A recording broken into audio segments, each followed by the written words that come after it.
Now, over the past several years, I've been constantly asked the same question from a lot of newer investors, and it's simply them asking me which ETFs are best to invest into, which ETFs are best to start, especially if you don't have all that previous knowledge when it comes to the stock market. Now, this answer might seem easy to some of us that have been investing in the stock market for maybe several years or even decades, but I wanted to once and for all make a simple video breaking down what might be the best 7 ETFs across the entire market and have a single video for all new and old investors to refer to forever. Now, every one of these ETFs that we're going to go through in today's video have not only been doing well for a year or two, but some of these ETFs have even offered crazy performance numbers over the past several decades. So if you want to see the best 7 ETFs I think every single new investor should look into, make sure to stick around, drop a like down below, and let's get right into the first one.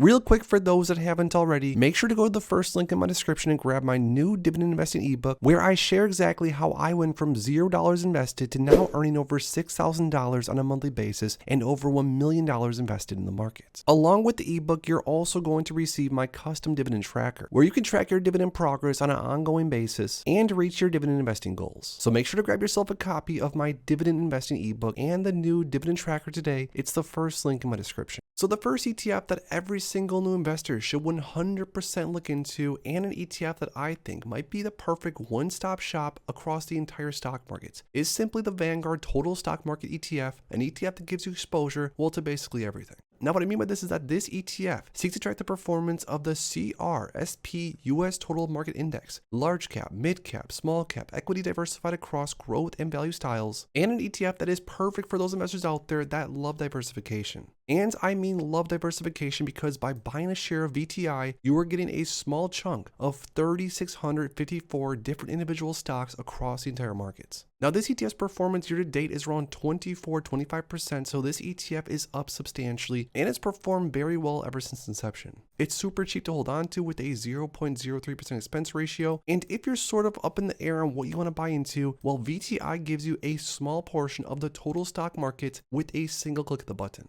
This is why, especially for new investors that maybe aren't all that researched or don't really know what they're doing, I always say look into VTI, the Vanguard Total Stock Market ETF, because it doesn't get much easier than this.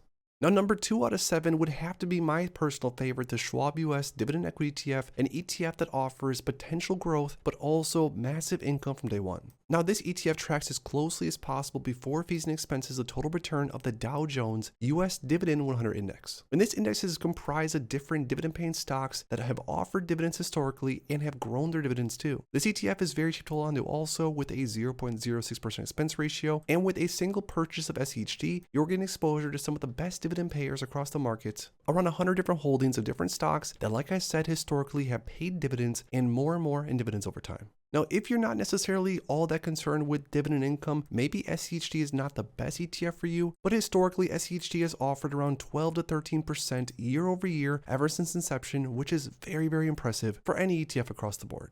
Now, the next ETF that every single newer investor should definitely look into, especially if you want exposure to massive growth, is the Invesco QQQ ETF. Now, this is an exchange traded fund that will, under most circumstances, consist of stocks in an index. The index includes 100 of the largest domestic and international non-financial companies listed on the Nasdaq stock market based on market capitalization. This ETF has grown like crazy over time. We'll show you some of the stats in a second, but if you're curious on why this ETF has grown so much, look at some of the top names within it. Names like Nvidia, names like Apple, names like Microsoft, Amazon, some of the biggest, most important companies, especially in the technology sector across the entire market. Now, as far as performance goes, as of recently, anywhere from 18%, 38%, or around 10% on average since inception. But as the last few years, obviously names within this ETF have done quite well, which has made investors quite rich. So if you're more focused on growth, if you want a little bit more beta in your portfolio, if you're okay with things shifting around a little bit faster, potentially, this ETF is definitely one worth looking into. Another one of my personal favorites, an ETF that offers growth but also high dividends along the way, is ticker symbol VYM, or the Vanguard High Dividend Yield ETF, which says it seeks to track the performance of the FTSE High Dividend Yield Index, which measures the investment return of common stocks of companies characterized by high dividend yields. Now, this ETF offers massive diversification, also around 537 different stocks, a well-diversified ETF with top names like Broadcom, JP Morgan, ExxonMobil, Procter & Gamble, etc. Now, with the performance for VYM, it's also been very good as of recent, around 17% year to date, the 1 year is 31%, 3 years around 9% on average, and around 9% on average since inception. In my opinion, VYM could be a perfect foundational position for any long-term portfolio, especially if you buy into it very early.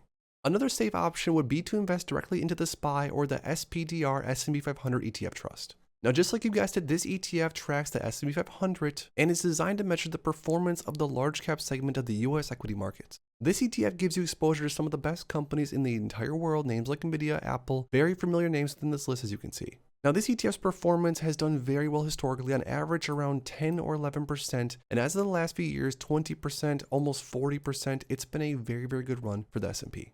Now, number 6, we have 2 more to go through. VIG, or the Vanguard Dividend Appreciation ETF. This is another ETF that is very, very worth looking into, especially if you're in your early days of investing. It's super cheap to own at just 0.06 expense ratio, and the product summary says seeks to track the performance of the S&P US Dividend Growers Index. It tracks large cap equity, emphasizing stocks with a record of growing their dividends year over year. So what's cool about VIG and the 338 stocks within this ETF is that historically at least, this ETF has paid more and more in dividends over time. Now, the overall performance of this one has been anywhere from 15% to 30%, but on average around 10%, which once again is very, very impressive.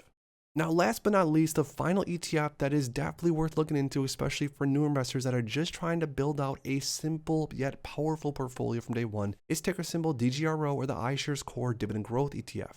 Now, it says right here why DGRO. DGRO offers low-cost exposure to U.S. stocks focused on dividend growth, access companies that have a history of sustained dividend growth and that are broadly diversified across industries. Now, what I love about DGRO is that it offers some names in this list of the holdings that have grown over time significantly, and some names that maybe don't grow as fast, but pay much larger dividends than average. With DGRO, you're getting exposure to names like JP Morgan, ExxonMobil, Chevron, Microsoft, names like Apple, Johnson & Johnson, abbvie, very familiar names, tried and true names that will help you sleep well at night. Now, the performance for DGRO since inception is around 12% on average, some years higher than lower. And especially if you're an investor that's focused on dividends or dividend growth, DGRO is definitely one worth looking into.